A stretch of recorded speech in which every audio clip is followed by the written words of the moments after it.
Assalamualaikum warahmatullahi wabarakatuh. Alhamdulillah. Selalu saja kita memuji Allah Subhanahu wa taala sebagai pencipta. Dan Dia telah menjanjikan kita dengan kalimat alhamdulillah, segala kebutuhan kita akan dipenuhi olehnya. Juga selanjutnya kita panjatkan salam hormat kita, salawat dan taslim kepada utusan Sang Pencipta Allah, Nabi besar Muhammad sallallahu alaihi wasallam, sebagaimana Allah telah perintahkan kita untuk mengucapkannya. Saya harap tenang dulu. Kita akan melanjutkan bahasan pada buku kita insyaAllah. Adab Mufrad yang tulis oleh Imam Bukhari rahimahullah. Dan kita melanjutkan di bab 137. Masalah kikir.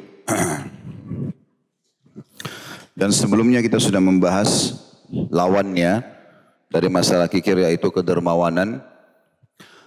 Masalah kikir ini Imam Bukhari rahimahullah mengangkat hadis pertama nomor 281.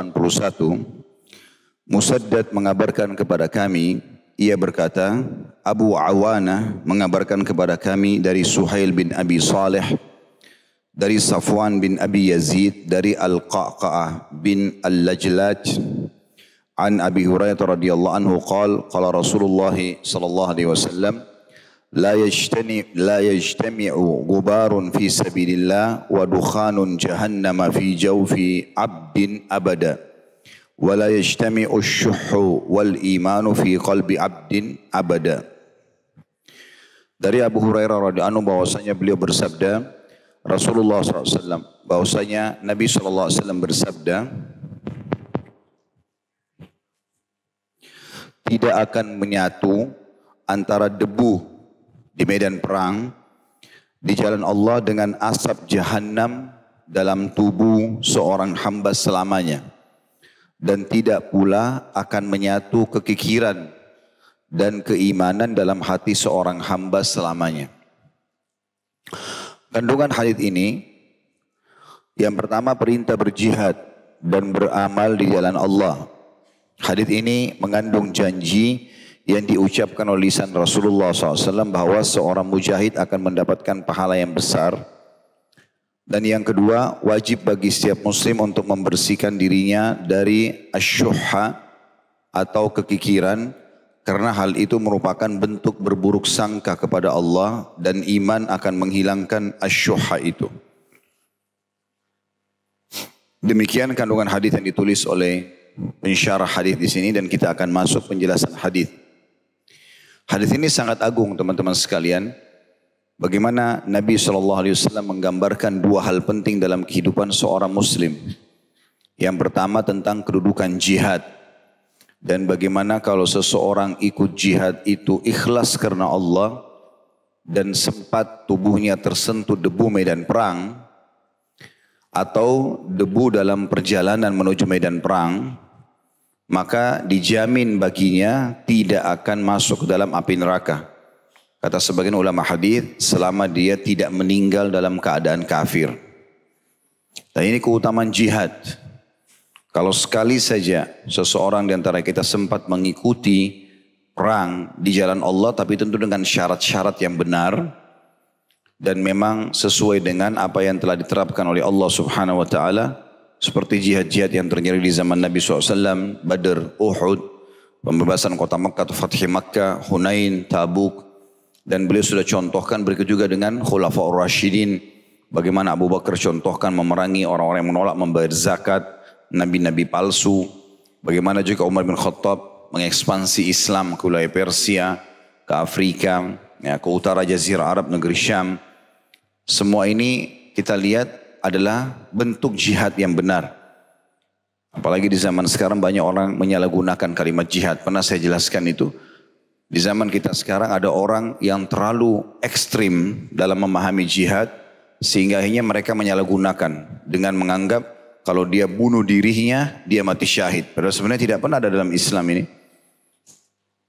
Nabi SAW tidak pernah menyuruh sahabat untuk membunuh diri mereka. Tetapi Nabi SAW memerintahkan mereka untuk menyerang. Kalau terbunuh karena Allah Subhanahu wa taala, barulah dia mati syahid.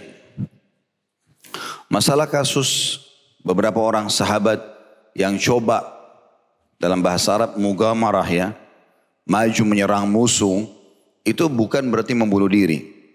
Seperti kasus Ka'ab bin Malik radhiyallahu anhu, di mana beliau minta agar benteng Musailamah al-Kadzab, karena tidak bisa tembus beberapa hari, maka dia minta agar dia dinaikkan di ujung-ujung tombak. Beberapa sahabat mengumpulkan tombak mereka, lalu dinaikkan, kemudian dia didorong ke atas tembok untuk bisa masuk ke dalam, supaya dia bisa membuka pintu gerbangnya. Ini bukan dalil tentang bolehnya bunuh diri, sebagaimana sebagian orang berpegang pada dalil ini. Padahal sebenarnya beliau radhiyallahu anhu ingin masuk ke dalam benteng dan masih dalam kondisi hidup. Beda sekali dengan orang yang sekarang meledakkan badannya, bunuh diri sebelum menyerang musuh malah gitu. Maka ini berbeda, tidak bisa dijadikan sebagai dalil. Beliau radhiyallahu anhu masuk ke dalam, lalu duel dengan beberapa orang-orang kafir, sampai akhirnya berhasil membuka pintu gerbang.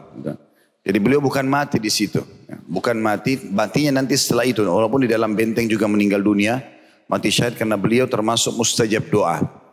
Ya, beliau mengatakan, ya Allah jadikanlah aku orang yang pertama mati syahid dalam peperangan ini. Dan Allah kabulkan. Tetapi bukan matinya pada saat awal dilempar ke dalam benteng itu. Ini sekaligus kita luruskan pemahaman, karena berdalil seperti ini sebagian orang di Indonesia boleh bom bunuh diri. Ini tidak benar.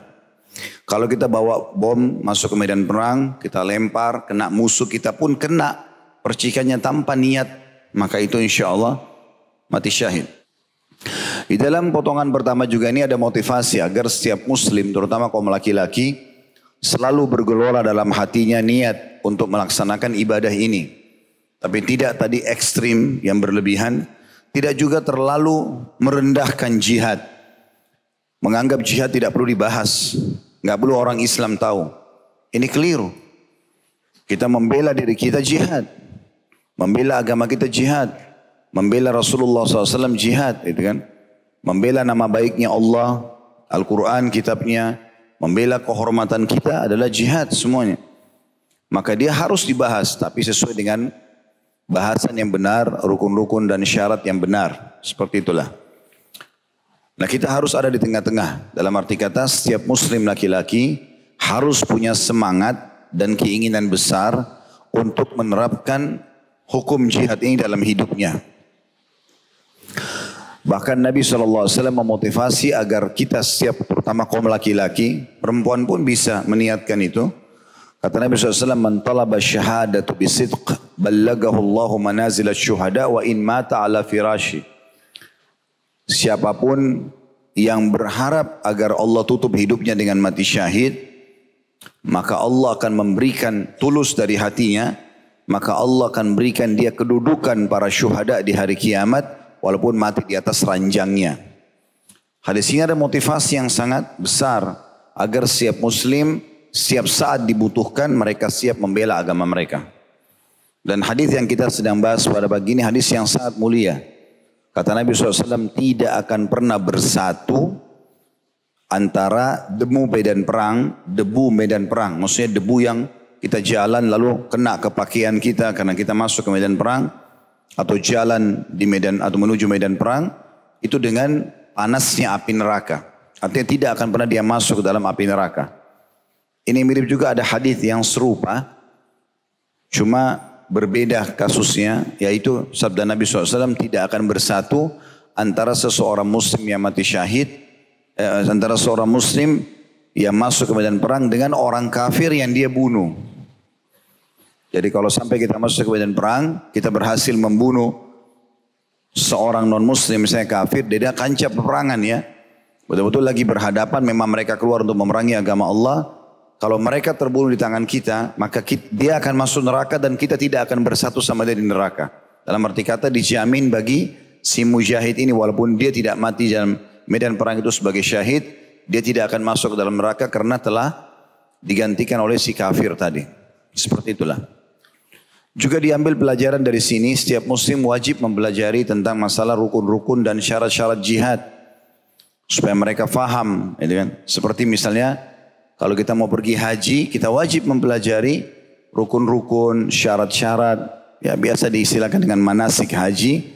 supaya kita tahu apa yang harus kita lakukan di sana dan maksimal dalam mendapatkan keutamaannya gitu. Nah di sini juga sama dengan masalah jihad harus dipelajari baik-baik. Jihad itu bisa menjadi fardu ain. Dia wajib secara individu itu kalau terjadi beberapa hal. Yang pertama terjadi penyerangan tiba-tiba di wilayah kaum muslimin. Kayak misalnya zaman dulu penjajahan. Waktu Belanda masuk Indonesia, kemudian Jepang setelah itu. Di sini seluruh warga Indonesia, terutama kaum muslimin, yang kita bicara muslimin, wajib berjihad. Mereka nggak boleh tinggal diam kalau wilayah mereka dikuasai oleh orang-orang. Tadinya tentram, terus tiba-tiba diserang. Ini sifatnya fardu ain, wajib secara individu. Mau laki-laki, mau perempuan, semuanya wajib melakukan pembelaan. Dan kalau mereka mati syahid, mereka mati syahid, mendapatkan keutamaannya insya Allah. Kemudian juga dia menjadi fardu ain yang kedua adalah, kalau pemimpin kaum muslimin manggil itu. Misal di zaman Nabi SAW, Nabi panggil, ayo jihad. Ya, seperti itulah. Maka di situ wajib. Pemimpin negara memanggil, ayo seluruh warga Indonesia wajib membela begini dan begitu misalnya. Maka di situ wajib kita untuk membela. Ya. Selain daripada ini, hukumnya sunnah. Hukumnya sunnah. Jadi kalau misalnya ada orang lagi pergi berjihad seperti dulu di zaman Utsman bin Affan radhiyallahu anhu dan di zaman Umar bin Khattab, ya, sempat dibentuk pasukan-pasukan lalu diutus, lalu diberikan kesempatan siapa muslimin yang mau ikut, diberikan kesempatan, bukan diharuskan oleh pemerintah setempat, maka yang mau ikut silahkan. Jadi sunnah bagi dia dan itu dia akan dapatkan keutamaannya gitu kan. Dia bisa menjadi sesuatu yang makruh atau tidak dibolehkan kalau seandainya seseorang itu melakukannya bukan dengan keadaan yang ada. Misalnya tidak punya kekuatan, dia hanya sendirian, bahkan bisa menjadi dilarang. Dia sendirian lalu dia mau tunjukkan kalau inilah jihad, lalu dia pergi menyerang sendirian. Dia berangkat, dia beli pesawat sendiri, dia terbang pergi ke negara orang non muslim. Ini semua nggak benar. Dengan alasan kan jihad utama, saya harus pergi ke sana, ini nggak boleh. Ini hukumnya tidak dibenarkan. Termasuk tidak benar tadi kalau mengatasnamakan jihad lalu membunuh dirinya. Sebagaimana sudah kita jelaskan tadi. Tentu kita bukan membahas bab jihad. Kita akan bahas nanti di babnya sendiri insya Allah. Tapi karena terlintas dalam hadis ini keutamaan orang yang pergi berjihad. Walaupun tidak terbunuh di medan perang. Debunya saja sudah cukup membuat dia aman dari api neraka. Yang kedua jadi saksi bahasan kita adalah tidak akan bersatu kata Nabi SAW sifat kikir, bakhil, pelit, ya, itu dengan keimanan dalam jiwa seorang hamba mukmin. Ini menandakan teman-teman Nabi SAW mempertemukan mestinya iman itu rivalnya apa? Kafir, gitu kan? Tapi Nabi SAW mempertemukan sini iman dengan kikir. Berarti menandakan kikir ini punya bobot yang sangat berat dalam agama kita. Memang nggak boleh sama sekali. Artinya seakan-akan makna hadis ini, kalau ada sifat kikir dalam jiwa seorang hamba, dia bukan beriman. Seperti itulah. Atau tidak sempurna imannya. Kita ambil pelajaran dari poin ini, bahwasanya setiap muslim ya diwajibkan bagi dia, bukan lagi pilihan, diwajibkan bagi dia untuk menanamkan sifat dermawan, royal, suka bersedekah. Jangan pernah lewati satupun orang miskin kecuali bapak ibu kasih. Jangan pernah ada lewat kotak amal kecuali kita berusaha menyumbang. Jangan pernah ada kesempatan-kesempatan ini. Misalnya bersedekah buat keluarga, buat orang tua, siapa saja jangan luputkan. Ada permintaan sumbangan terjadi bencana di satu wilayah misalnya. Diminta kumpulan dana, kita selalu hadir di situ. Karena setiap kali Nabi SAW memotivasi para sahabat untuk bersedekah, tidak ada satupun di antara mereka yang tidak ikut kecuali orang-orang munafik. Yang kalau orang-orang munafik itu hadir di majelis Nabi SAW memang sengaja mencari-cari masalah. Waktu Nabi SAW kumandankan, ayo jihad, kita mau ke Tabuk, kumpulin semua harta. Tabuk jauh dari Madinah. Maka para sahabat berlumba-lumba membawa harta.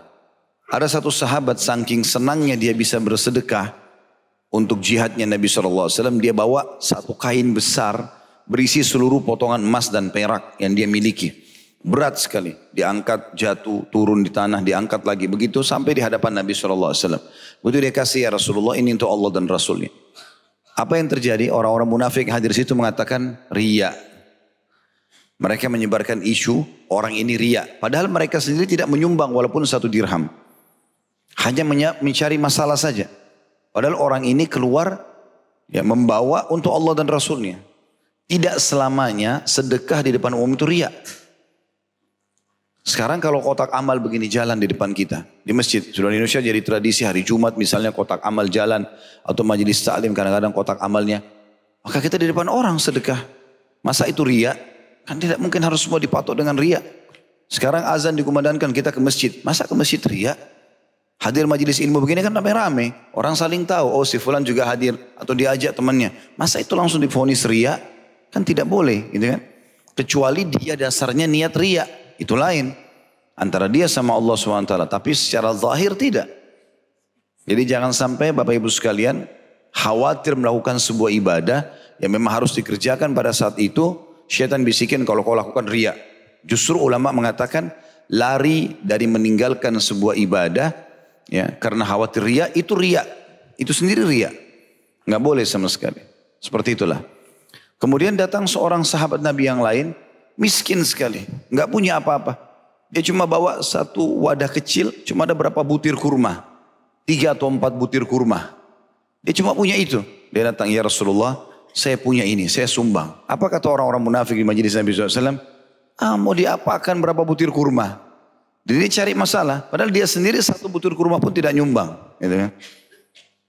Nah ini teman-teman sekalian diambil pelajaran bagaimana seseorang atau para sahabat berusaha menghilangkan sifat kikir mereka dan menyumbang apa saja. Maksimal. Mulai sekarang, saya tidak mau bicara masa lalu Bapak Ibu sekalian. Tapi sekarang ke depan harus diubah. Setiap lewat ada orang miskin, usahakan berhenti. Kasih apa saja. Kecuali kita nggak punya sama sekali. Punya 1.000 rupiah kah, 2.000 rupiah kah, sepotong roti kah, segelas minuman mineral kah. Kasih aja. Sedekah. Jangan pernah lewatkan itu. Karena Nabi SAW pernah mendapatkan berkarung-karung harta, banyak, kurma, ya keranjang-keranjang biasanya mereka kalau habis panen para sahabat membawa ke masjid, disedekah atau diberikan kepada Nabi SAW, ya Rasulullah ini. Ya. Terserah Nabi SAW mau sedekahkan, tentu ini bukan sedekah sahabat kepada Nabi ya. Karena Nabi Muhammad SAW tidak boleh terima sedekah. Kita kalau hidup di zaman itu, kita enggak, Nabi SAW tidak akan terima kalau kita katakan ya Rasulullah ini sedekah buat anda. Karena Allah SWT mengharamkan Nabi SAW makan sedekah. Tapi kalau kita mengatakan ini hadiah ya Rasulullah, beliau terima. Salah satu ciri Nabi SAW dan disebutkan dalam Taurat dan Injil, Nabi terakhir itu menerima hadiah dan tidak menerima sedekah. Maka ada sahabat-sahabat pada saat panen mereka mengatakan ya Rasulullah ini hadiah dari kami. Terserah Nabi. Nabi mau makan buat sama keluarganya atau beliau sedekahkan. Ternyata pada saat itu banyak sekali orang-orang miskin datang di hari-hari panen ini. Mereka tahu banyak orang yang membawa kurma ke masjid. Mereka datang lalu mengatakan, ya Rasulullah kami susah. Nabi berikan. Dan Nabi ini kalau memberi di jalan Allah luar biasa gitu. Berinya langsung 1 keranjang dikasih. Orang bawa pulang gitu. Karena banyak orang yang datang minta, maka habis keranjang-keranjang kurma itu. Nabi sendiri SAW belum makan 1 butir pun. Kemudian pada saat itu ada lagi orang yang datang minta, Nabi SAW terlihat dari raut wajah beliau sedih. Kenapa nggak bisa kasih orang ini gitu. Ternyata Umar bin Khattab berkata di sebelahnya sebagai mertua dan sahabatnya, ya Rasulullah, Allah tidak bebankan anda di atas kemampuan anda. Cukup saja tadi sudah banyak sekali anda berikan. Nabi SAW diam, tidak jawab. Kemudian Ali bin Abi Thalib mengorek kantongnya melihat masih ada 3 dirham, 4 dirham uang. Dikeluarkan dia mengatakan, ya Rasulullah ini saya punya. Terserah anda, berikan kepada siapapun. Maka raut wajah Nabi SAW berubah menjadi gembira, senyum. Lalu beliau mengatakan, bihadza umirtu. Seperti inilah aku diperintahkan. Maksudnya, jiwa seorang mukmin itu harus selalu semangat ingin memberi. Bahkan kalau tidak bisa memberi merasa sedih. Karena tidak mungkin tergerakkan seseorang itu minta sesuatu pada kita. Kecuali memang Allah yang menggerakkan dia. Dan Allah menginginkan kita mengambil pahala situ. Jangan disia-siakan. Nanti akan menyesal pada hari kiamat. Apalagi di Indonesia, Masya Allah banyak sekali peluang itu. Sering saya bahasakan ini. Banyak sekali. Tidak pernah saya pulang atau pergi ke pengajian. Di hari-hari sepanjang hari yang biasa kami pakai untuk itu. Kecuali pasti saya temukan ada saja. Ada kadang-kadang orang yang sudah sangat tua, bawa ya keranjang, bawa buah. Mungkin saya pikir kalau saya angkat, saya nggak bisa angkat keranjang itu. Tadinya saya pikir cuma mangga di bagian atas, buah besar-besar gitu. Bapak sudah tua, dipikul sama dia. Waktu saya tahan, saya lihat itu mangga bagian atas. Ternyata waktu dibuka di bawahnya tuh banyak buah juga. Itu berat sekali, ya, berat sekali. Mungkin belum tentu orang fitness pun bisa angkat itu, ya, karena beratnya. Tapi subhanallah cari rezeki halal. Tidak ada yang beli dari dia. Entah kenapa gitu. Mampir beli sekilo, beli sesuatu atau kasih saja uang gitu kan. Walaupun seanjuran ulama dibedakan antara kalau orang menjual dengan orang yang hanya minta, bedain. Kalau orang menjual, kita beli barangnya supaya dia gembira. Walaupun kita lebihkan uang misalnya. Sekilo mangga 50.000, 30.000 misalnya. Baiklah, kita kasih 50.000. Nggak usah Pak kembaliannya misalnya. Itu bagus. Gitu. Kita beli supaya dia gembira. Memberikan juga semangat buat. Tapi kalau dia minta, kasih saja. Jangan lagi dinilai apakah orang ini kuat, mungkin bohong, mungkin segala macam. Bukan tugas kita menilai. Tugasnya Allah subhanahu wa ta'ala. Tugas kita eksekusi pada saat itu. Semua dibalas sesuai dengan niatnya. Innamal a'malu bin niat. Niat kita bersedekah Allah kasih, niat dia menipu ya sudah. Gitu kan? Saya pernah melihat itu, ada waktu saya lewat di salah satu jalan di Jakarta Selatan mau menuju ke pengajian. Tidak sengaja saya lewat di sebelah kali, seperti kali begitu. Ada kayak kaki palsu. Ya. Sebenarnya kaki itu biasa dipakai mungkin menipu orang untuk minta-minta. Tapi itu bukan tugas kita mencari itu. Tidak usah kita cari tahu. Kecuali depan mata kita tahu dia penipu, pemabuk, nah itu baru kita tolak. Tapi kalau tidak, berikan. Saya sudah sering ucapkan, Abdullah bin Umar radhiyallahu anhu bersedekah setiap hari untuk menghilangkan tidak adanya sifat kikir dalam diri ini, walaupun hanya dengan sebutir bawang. Aisyah radhiyallahu anha sibuk dengan bersedekah, gitu kan, setiap harinya. Dan begitu juga dengan sahabat-sahabat Nabi yang lain. Utsman bin Affan kalau bersedekah setiap hari itu, kalau kita hitung ratusan juta, bisa miliaran setiap hari. Dan tidak pernah hartanya habis. Abdurrahman bin Auf bersedekah tidak pernah habis hartanya. Dan sekian banyak sahabat mempraktikkan masalah itu. Ada judul ceramah kami di YouTube khusus masalah itu, judulnya Keajaiban Sedekah. Panjang lebar mungkin 2 jam, 2 jam setengah membahas tentang masalah keutamaan tersebut. Intinya teman-teman dalam bahasan hadis kita ini, Nabi SAW mempertemukan mengatakan tidak akan pernah bersatu dalam jiwa seorang mukmin antara kekikiran dengan keimanannya. Nah ini berarti kikir ini luar biasa bahayanya. Berarti akan mengganggu keimanan dia. Selama bapak ibu masih ada bisikan dalam hati, gak usah kasih, gak usah bantu, mungkin dia bohong. Dan itu kita iyakan, itu berarti mengganggu keimanan. Udah kasih saja. Gak usah kita perhitungan dalam masalah itu. Itu yang diambil dari hadis ini. Ya. Hadis yang kedua, hadis nomor 282, Imam Bukhari berkata rahimahullah, Muslim mengabarkan kepada kami, ia berkata, Sadaqah bin Musa, yaitu Abdul Mughirah As-Sulami, mengabarkan kepada kami, ia berkata, Malik bin Dinar mengabarkan kepada kami, dari Abdullah bin Ghalib Al-Haddani, an Abi Sa'id Al-Khudri, radhiyallahu anhu, anin Nabi sallallahu alaihi wasallam, qal, khaslatani la yajtami'ani fi mu'min, al-bukhlu wa su'ul khuluq. Dari Abu Sa'id radhiyallahu anhu, dari Nabi SAW beliau bersabda, 2 sifat yang tidak akan menyatu pada diri seorang mukmin. Lalu yang pertama Nabi sebutkan dari 2 itu, kikir. Yang kedua, akhlak yang buruk. Nah, kita bisa lihat di sini bagaimana bobotnya kikir itu sampai Nabi SAW mengatakan tidak layak ada pada diri seorang mukmin.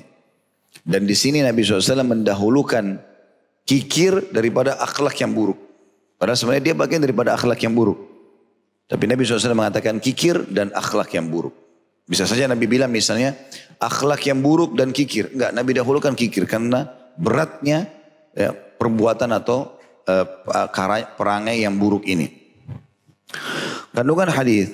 Tidak patut pada diri seorang mukmin terkumpul 2 sifat ini, di mana keduanya tidak akan terpisah. Tidak patut pula ia senang dengan sifat buruk itu, karena kikir tidak akan ada melainkan karena kurangnya kepercayaan terhadap Allah. Seorang mukmin hendaknya percaya sepenuhnya kepada Allah karena kekikiran menyeret seorang hamba kepada akhlak yang buruk, maka dituntut untuk berakhlak mulia dan berlapang dada. Ya, jadi kalau yang dimaksud dalam poin kandungan ini adalah manfaat hadisnya, kalau ada orang yang masih punya sifat kikir, perhitungan di jalan Allah, ini masukin nggak sih di kotak amal? Ini bantu nggak sih? Ini orang bohong atau enggak? Berarti dia masih ragu dengan janji Allah. Padahal Allah SWT sudah menjanjikan dalam banyak ayat Al-Quran diantaranya a'udzubillahi minasyaitonir wa ma anfaqtum min syai'in fahuwa yukhlifu. Apapun yang kalian infakkan di jalan Allah maka pasti dia akan ganti. Ya, jadi tidak ada sesuatu yang perlu diragukan. Maka kalau ada seseorang ragu mengeluarkan sesuatu di jalan Allah, apapun sifatnya, kita sedekah. Bahkan buat diri kita sendiri pun adalah sedekah di jalan Allah. Kalau kita niatkan memang merawat tubuh, memberikan pakaian, perawatan sampo, sabun dengan niat untuk merawat apa yang Allah amanahkan ini atau menjalankan perintah agama jadi berpahala semuanya. Sedekah. Sahabat mengatakan, ya Rasulullah, saya punya dirham. Siapa yang saya harus sedekahkan dulu? Kata Nabi SAW, dirimu. Lalu siapa? Istri sama anakmu. Lalu siapa? Pembantumu. Lalu siapa ya Rasulullah? Yaitu kamu lebih tahu setelah itu. Kalau ada yang bertanya, lalu bagaimana dengan orang tua Ustaz? Ada hadis yang lain. Kalau orang tua itu sudah bagian dari diri kita, ya, tidak masuk di sini. Nabi mengatakan kau bersedekah buat dirimu. Lalu siapa? Istri anakmu. Kalau ada yang tanya orang tua di mana? Orang tua justru masuk dalam poin yang pertama. Seperti jasad kita sendiri. Nggak ada lagi. Ya. Bukan milik kita sama sekali harta itu. Hadis yang masyhur yang sudah pernah kita jelaskan. Ada sahabat yang marah kepada ayahnya gara-gara datang minta uang di rumahnya tanpa dia ada gitu. Maka Nabi SAW panggil. Waktu dia lapor, dia mengatakan, ya Rasulullah, ayah saya minta uang. Ya, di rumah saya tanpa saya ada. Nabi SAW panggil ayahnya. Kenapa kau ambil uang anakmu tanpa izin? Dia bilang, ya Rasulullah, anak ini tumbuh dari hasil keringatku. Ya, semua kebutuhannya aku penuhi. Sekarang setelah dia dewasa, aku yang membutuhkannya. Ya. Maka Nabi SAW mengatakan, kalau begitu ambil apapun yang kau inginkan dari anakmu. Hartanya hartamu. Lalu kata Nabi SAW kepada anaknya, anta wa malika li abik. Ketahuilah kau dan seluruh hartamu milik ayahmu. Gak ada milik kita lagi. Ada seorang syekh pernah menangis di salah satu ceramah di Saudi. Secara live di TV. Hanya karena ada satu orang yang telepon bertanya begini. Dia bilang, syekh, ibu saya numpang di rumah saya. Dan istri saya tidak suka itu. Apa yang saya harus lakukan? Maka syekh sorotin kalimat, dia bilang, kau bilang ibumu numpang di rumahmu. Kamu yang numpang di ibumu, gitu kan? Rumahmu dan kau milik ibumu, bagaimana bisa kau berbicara seperti itu? Ibuku numpang di rumahku. Atau orang membahasakan ayahku numpang di rumahku. Bagaimana bisa? Tanpa mereka kita tidak akan hadir di muka bumi ini. Dan Allah SWT mengaitkan antara beriman kepada Allah dan juga bakti kepada orang tua. Jadi orang tua sudah tidak perlu dibahas lagi. Sudah harus masuk dalam poin ini. Ya, sebagian suami juga harus bertakwa kepada Allah Subhanahu Wa Taala. Kadang-kadang dia larang istrinya untuk berbakti sama orang tuanya dengan alasan saya suami harus didahulukan. Anda didahulukan dari sisi pelayanan. Tapi tidak mungkin kita hapus statusnya orang tua istri kita. Biarkan dia antar ketemu sama orang tuanya. Kadang-kadang ada orang mertuanya sakit, gak mau dibiayai. Padahal dia mampu. Gak mau dilihat. Gak usah bantu orang tuamu. Gak usah begini dan begitu. Kenapa ini? Ini melanggar hukum syar'i. Gitu kan? Begitu juga dengan banyak istri. Pilih saya atau pilih ibumu? Ya pilih ibunya lah. Hah? Ada nggak di sini bapak-bapak begitu? Tiba-tiba pilih istrinya. Hah? Saya cambuk saja kalau. Tidak boleh dalam syariat. Kalau dia bilang begitu, bilang tentu ibu saya. Jawab dengan tegas. Tentu ibu saya. Tidak mungkin. Hukum Allah begitu. Orang tua didahulukan. Tapi banyak laki-laki subhanallah sangat lemah. Ya. Istrinya bilang, jangan, tidak mau keluar pun, jangan keluar. Ini istri atau majikannya ini, gitu kan? Nggak boleh seperti ini. Dia yang jadi pemimpin, dia yang harus atur, gitu kan?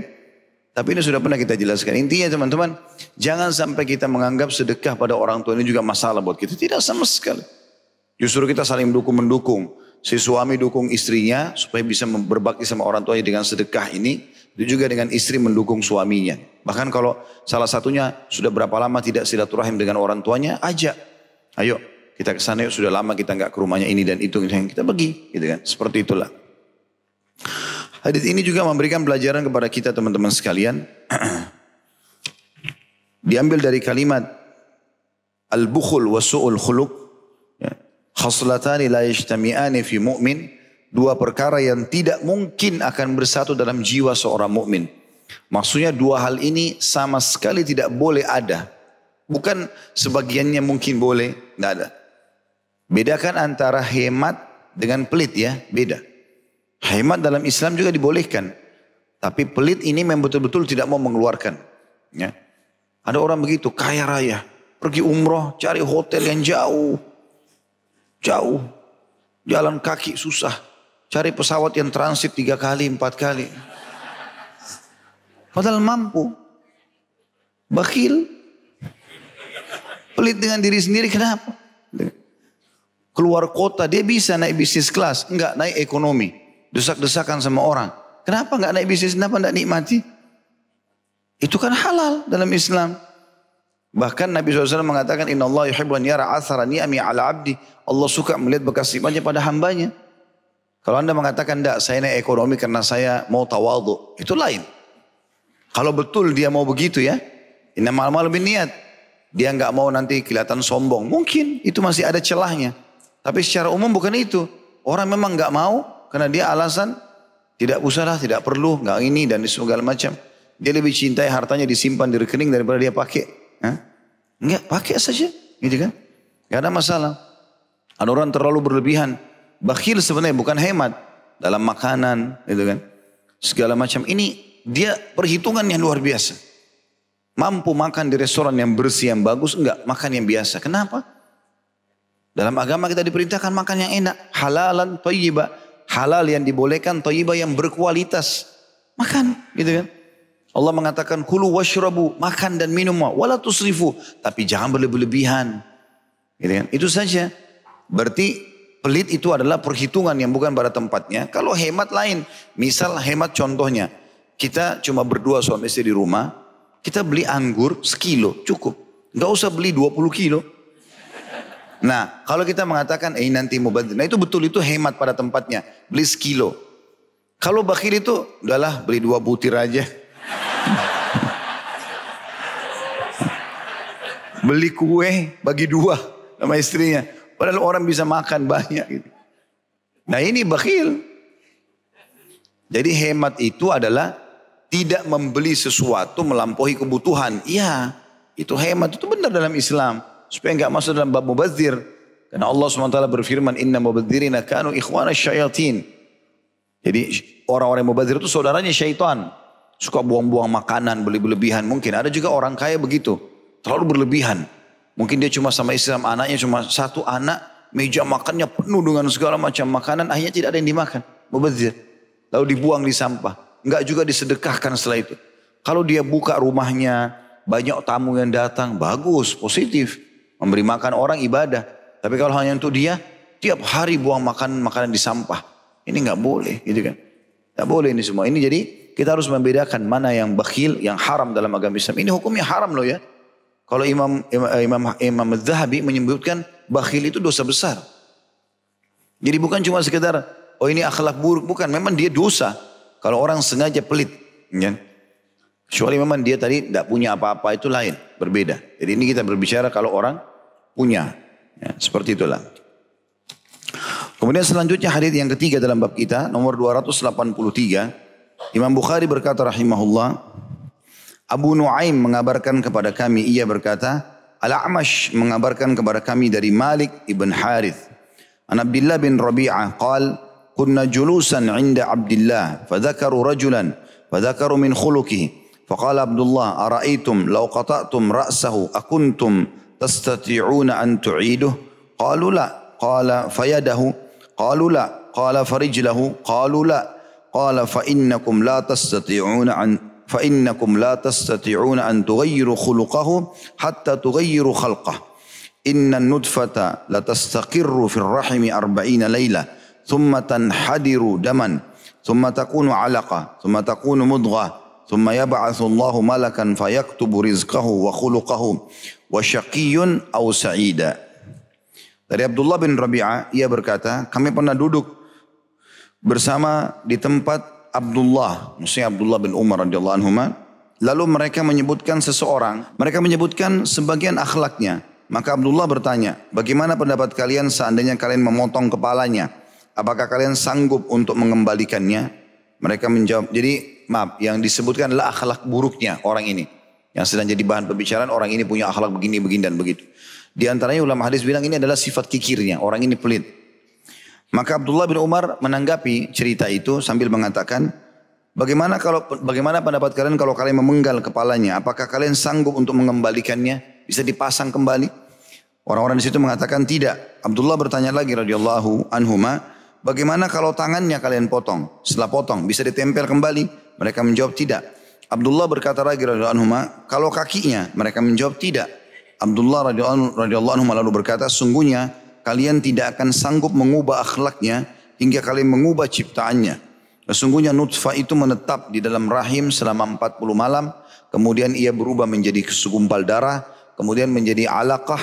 Alaqah itu sesuatu yang melekat kuat di rahim, lalu menjadi mudghah, kemudian Allah mengutus, maksudnya gumpalan daging yang berbentuk manusia, kemudian Allah mengutus satu malaikat untuk menulis rezekinya, akhlaknya, dan celaka ataupun bahagia. Kandungan hadis ini yang pertama, sesungguhnya perangai manusia pada lazimnya tidak berubah. Yang kedua, dalam hadis di atas terdapat peringatan tentang sempurnanya kekuasaan Allah atas hari dikumpulkan dan dibangkitkannya manusia. Karena Rabb yang kuasa menciptakan manusia pertama kali, tentu lebih berkuasa untuk mengumpulkan atau membangkitkannya juga, meniupkan ruh untuk kedua kalinya.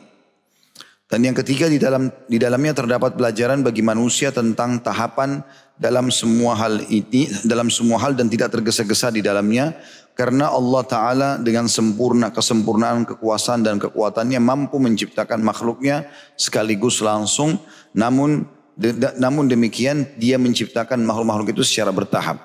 Saya bicara dulu masalah 3 poin ini, baru kita lebih jauh masuk syarahnya insya Allah.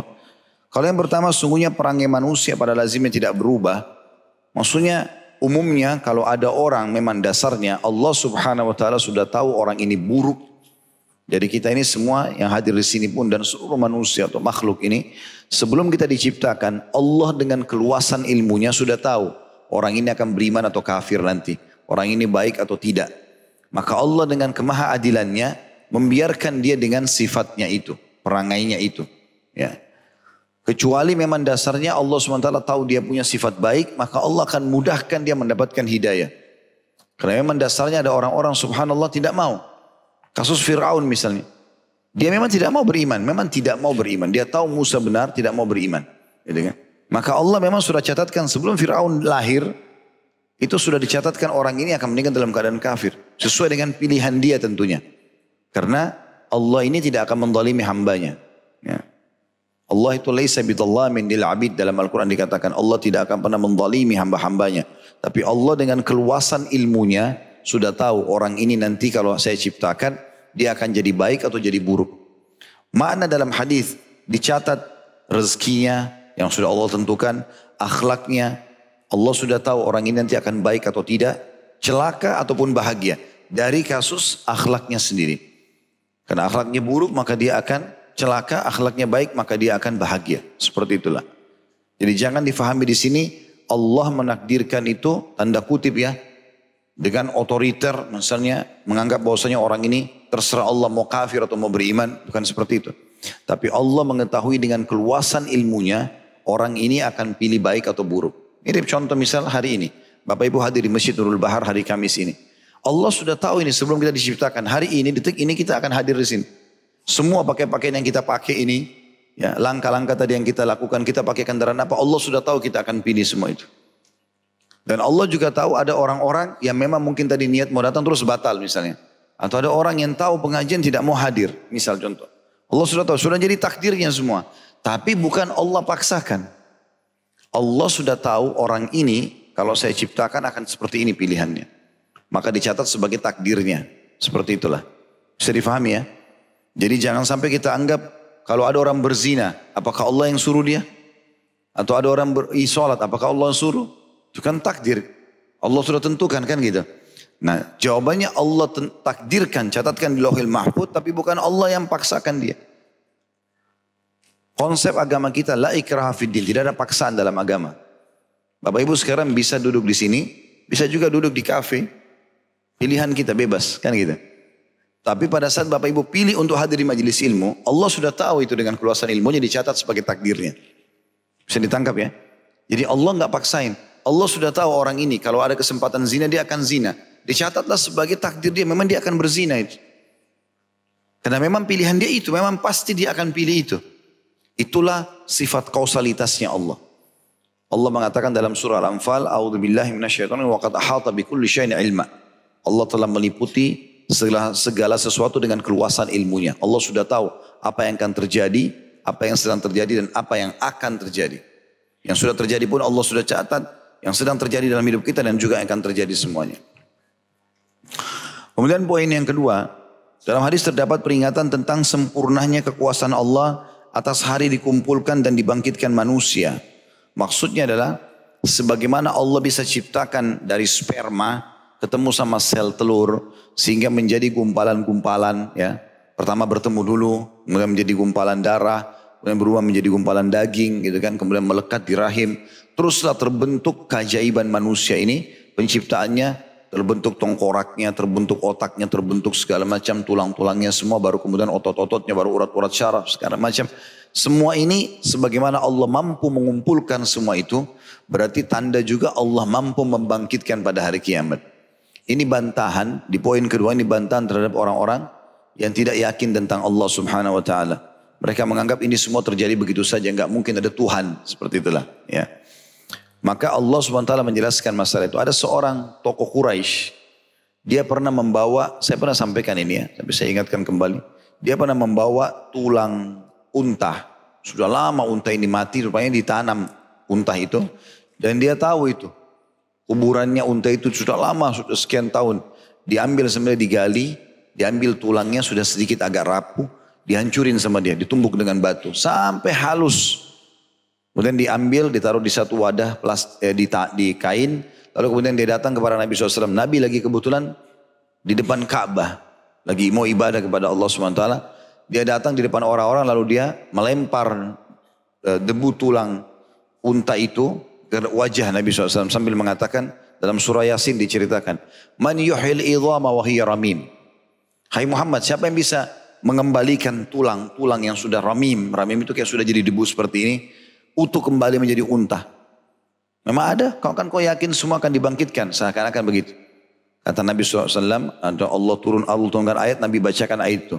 Qul yuhyiha alladhi ansha'a awwala maratin wa huwa bikulli khalqin alim. Katakan hai Muhammad, yang akan mengembalikan debu yang sudah jadi tulang itu adalah yang telah menciptakannya pertama kali. Dan dia maha mengetahui terhadap ciptaan-ciptaannya. Gitu kan. Jadi ini pernyataan bisanya Allah subhanahu wa ta'ala ya, untuk menciptakan manusia dari sperma dan sel telur. Kemudian jadilah seperti kita manusia. Itu juga berarti mampu untuk membangkitkannya pada hari kiamat. Itu makna poin kedua. Yang ketiga, di dalamnya terdapat pelajaran bagi manusia tentang tahapan dalam semua hal dan tidak tergesa-gesa di dalamnya. Karena Allah Ta'ala dengan kesempurnaan kekuasaan dan kekuatannya mampu menciptakan makhluknya secara sekaligus langsung. Namun demikian dia menciptakan makhluknya itu secara bertahap. Maknanya apa? Di dunia ini semuanya melalui proses. Sekarang kita lapar. Ya Allah, hilangkan lapar saya lapar. Tiba-tiba laparnya hilang? Enggak. Allah berikan jawabannya sesuai dengan sistem yang sudah Allah ciptakan, ada prosesnya. Kita dapat makanan dulu, kunyah dulu, ditelan dulu, hilang laparnya. Kan gitu. Begitu juga dengan pada saat kita capek, sakit. Allah buat kita istirahat, ngantuk, tidur. Ya. Minum obat juga ada dosisnya, sekian hari. Sekian tablet yang diminum misalnya. Semua ada prosesnya. Kita berharap pagi begini, ya Allah saya pengen malam. Tetap harus ada proses, malam akan datang. Gitu kan. Seperti itulah kurang lebih. Nah semua yang Bapak Ibu minta kepada Allah SWT jangan tergesa-gesa. Di poin ini ditekankan masalah itu. Kita harus tahu semuanya melalui proses. Makanya Nabi SAW mengatakan dalam hadis yang mulia, yustajabu li ahadikum ma'lam ya'jal. pasti diterima permintaan seseorang di antara kalian selama dia tidak tergesa-gesa. Para sahabat penasaran mengatakan, wa kaifa ya'jal ya Rasulullah, bagaimana cirinya orang tergesa-gesa itu? Kata Nabi SAW, yaqulu da'autu wa lam yustajabu li fatarakat du'a. Dia bilang, saya sudah berdoa, tapi belum melihat jawabannya, maka dia tinggalkan doa setelah itu. Dia putus asa dari rahmat Allah SWT. Dia tidak nikmati prosesnya. Ya. Jadi menikmati proses dan memahami kalau ada proses ini, teman-teman sekalian, itu akan membuat kita lebih memahami tentang konsep kita. Diambil daripada proses ini. Manusia, kenapa Allah nggak ciptakan manusia langsung saja? Kenapa Allah nggak buat manusia tidak usah melalui rahim perempuan, tidak usah dari sperma, tidak usah dari sel telur, langsung aja Allah buat lahir keluar. Diciptakan. Allah SWT ciptakan malaikat seperti itu. Malaikat tidak melalui proses biologis. Malaikat itu diciptakan langsung utuh, langsung bertugas. Gitu kan. Begitu juga dengan para pelayan di surga, bidadari Allah ciptakan utuh langsung. Allah SWT ingin begitu bagi manusia di muka bumi ini ada prosesnya. Hewan-hewan juga begitu.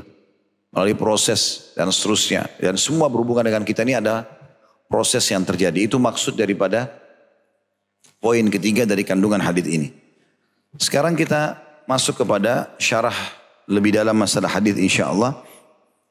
Abdullah bin Rabi'ah berkata, kami pernah duduk di sisi Abdullah. Saya sudah bilang tadi yaitu Abdullah bin Umar.